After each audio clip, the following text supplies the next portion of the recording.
Assalamualaikum warahmatullahi wabarakatuh. Anak-anak, pada pertemuan kali ini saya akan menyampaikan materi yang berkaitan dengan larangan mendekati zina. Sebelum kita memulai materi ini, terlebih dahulu kita awali dengan membaca basmalah bersama-sama. Bismillahirrahmanirrahim. Selanjutnya kita masuk pada materi, yaitu kaitannya dengan larangan mendekati zina. Ada beberapa hal yang akan saya sampaikan kaitannya dengan materi ini, ya, diantaranya adalah pengertian tentang zina, kemudian yang kedua tentang dalil zina, yang ketiga yaitu macam-macam zina, yang keempat yaitu hukum tentang zina, yang kelima dampak perbuatan zina, yang keenam yaitu cara menghindari perbuatan zina, dan yang ketujuh yaitu hikmah menghindari perbuatan zina. Kita masuk pada pengertian zina. Apa itu yang dimaksud dengan zina? Zina secara etimologis berasal dari bahasa Arab yang artinya persetubuhan di luar pernikahan. Sedangkan pengertian zina secara istilah adalah hubungan atau persetubuhan antara laki-laki dan perempuan tanpa adanya ikatan perkawinan yang sah sesuai dengan ajaran syariat Islam. Selanjutnya yaitu mengenai dalil dari perbuatan zina. Yang pertama diterangkan atau disebutkan di dalam surat Al-Isra ayat 32 yang berbunyi Bismillahirrahmanirrahim, wala taqrabuz zina innahu kana fahisah wa sa'a sabila, yang artinya, dan janganlah kamu mendekati zina. Zina itu sungguh suatu perbuatan keji dan suatu jalan yang buruk. Selanjutnya, dalil yang kedua yaitu terdapat dalam surat An-Nur ayat 2 yang berbunyi Bismillahirrahmanirrahim, Az-zaniyatu waz-zani fajlidu kulla wahidin minhuma mi'ata jaldah wa la ta'khudkum bihima ra'fatun fi dinillahi in kuntum tu'minuna billahi wal yawmil akhir wal yashhad adabahuma ta'ifatum minal mu'minin, yang artinya penzina perempuan dan penzina laki-laki deralah masing-masing dari keduanya 100 kali, dan janganlah rasa belas kasihan kepada keduanya, mencegah untuk menjalankan agama hukum Allah. Jika kamu beriman kepada Allah dan hari kemudian, dan hendaklah pelaksanaan hukuman mereka disaksikan oleh sebagian orang-orang yang beriman. Nah, itu tadi ya pengertian tentang dalil perbuatan zina. Selanjutnya yaitu tentang penjelasan dari surat Al-Isra ayat 32 dan juga surat An-Nur ayat 2. Surat Al-Isra ayat 32 yang menjelaskan, janganlah kamu mendekati zina. Maksudnya, Islam memerintahkan untuk menjauhi segala sesuatu yang bisa mengundang perbuatan zina, seperti memandangi yang bukan muhrimnya, berduaan dengan lawan jenis, kemudian berpakaian yang memperlihatkan auratnya, dan masih banyak lagi ya contoh-contoh yang lainnya. Kemudian yang kedua yaitu menjelaskan tentang agar menjauhi segala bentuk pergaulan bebas. Nah, di sini juga banyak sekali ya contoh-contohnya ya, seperti narkoba, kemudian minum-minuman keras, kemudian pergi ke diskotik, kemudian bergaul dengan lawan jenis. Nah, ini juga akan bisa menyebabkan adanya perbuatan zina.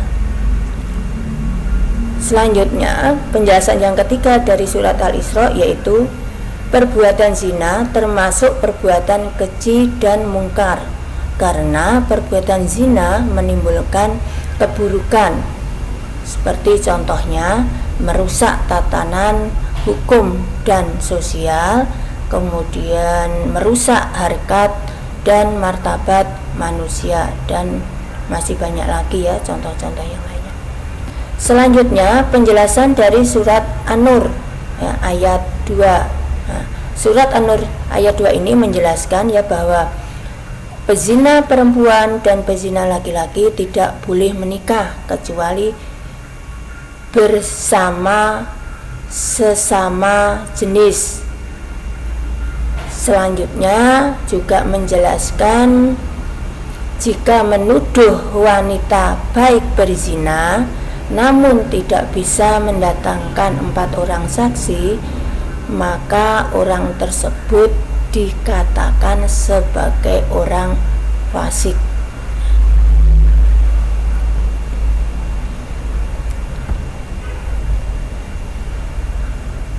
Selanjutnya, macam-macam perbuatan zina. Zina dibagi menjadi 3 bagian, diantaranya 1. Zina alaman. Zina alaman itu apa? Zina alaman yaitu zina yang dilakukan oleh panca indera. Hal ini dijelaskan dalam hadis Rasulullah SAW yang artinya telah diterapkan bagi anak-anak Adam yang pasti terkena kedua mata zinanya adalah melihat, kedua telinga zinanya adalah mendengar, lisan zinanya adalah berkata-kata, tangan zinanya adalah menyentuh, kaki zinanya adalah berjalan, hati zinanya adalah keinginan atau hasrat, dan yang membenarkan dan yang mendustakannya adalah kemaluan. Hadis riwayat Muslim. Kemudian macam zina yang kedua yaitu zina muhsan. Apa itu zina muhsan? Zina muhsan itu adalah zina yang dilakukan oleh mereka dengan status yang telah berkomitmen untuk mengikat janji di dalam suatu pernikahan, atau dengan kata lain, zina ini adalah dilakukan oleh orang yang sudah beristri atau sudah bersuami ya, atau sudah menikah, sudah berkeluarga. Hal ini sering sekali ya terjadi, dan selanjutnya berujung pada perselingkuhan hingga perceraian. Selanjutnya macam zina yang ketiga yaitu zina ghairu muhsan. Apa itu zina ghairu muhsan? Zina ghairu muhsan yaitu zina yang dilakukan oleh seorang wanita ya atau laki-laki yang statusnya itu masih lajang. atau belum menikah.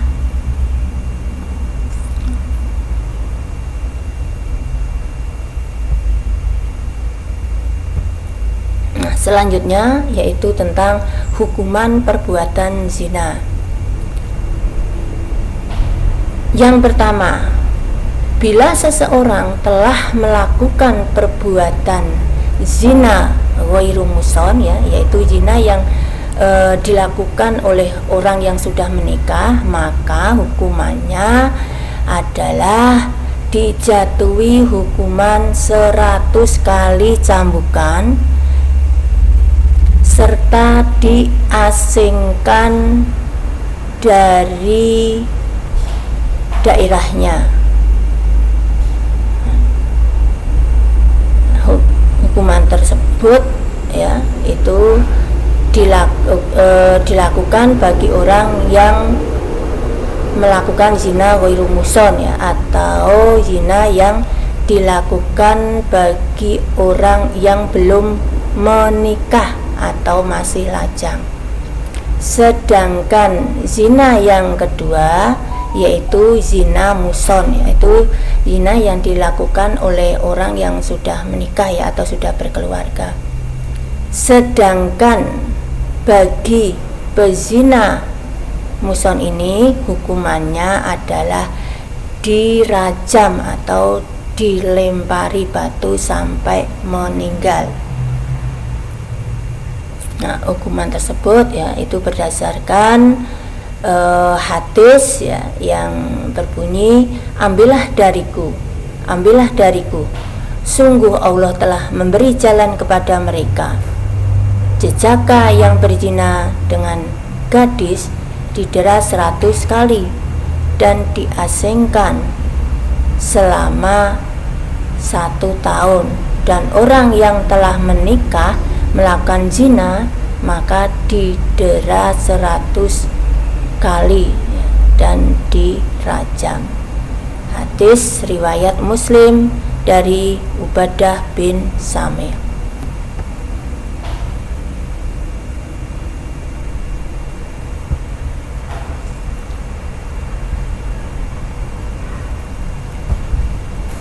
Selanjutnya, bagaimana cara menghindari dari perbuatan zina? Adapun cara menghindari perbuatan zina, yang pertama yaitu menjaga pandangan. Artinya umat muslim, umat Islam harus menjaga pandangan dari hal-hal yang dapat memicu terjadinya zina. Kemudian yang kedua, cara menghindarinya yaitu dengan menjaga pandangan. Yang dimaksud adalah pandangan kepada lawan jenis, bagaimana seorang laki-laki ketika memandang seorang perempuan, begitu pula sebaliknya, bagaimana seorang wanita ketika memandang seorang laki-laki.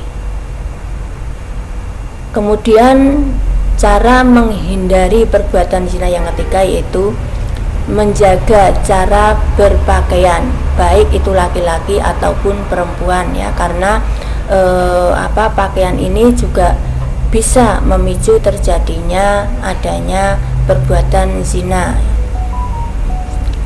Kemudian yang selanjutnya cara menghindarinya yaitu adalah mengatur cara berkomunikasi.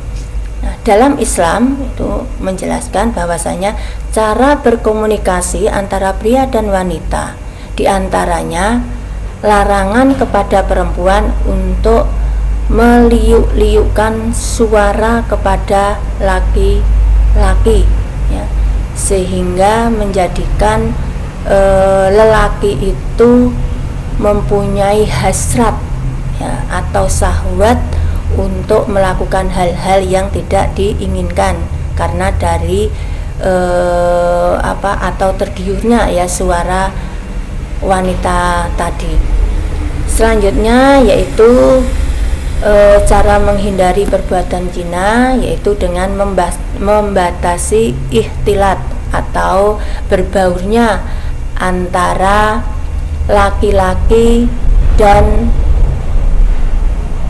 perempuan yang bukan muhrimnya. Nah, ini ya ini juga harus kita hindari ya, jangan sampai antara wanita dan laki-laki yang bukan muhrimnya ya, apalagi itu sampai ya melakukan hal-hal yang tidak diinginkan ya. Misalkan ketika melakukan suatu melakukan suatu pembicaraan ya. Ini kadang laki-laki menggoda ya wanita, kemudian wanita ya menggoda laki-laki, kemudian juga ya sangat bebas ya dalam bergaulnya, misalkan caplek-caplekan ya antara laki-laki dan perempuan. Nah, itu tidak diperbolehkan ya dalam ajaran Islam ya, jadi harus ada batasannya ya dalam pergaulan antara laki-laki dan perempuan.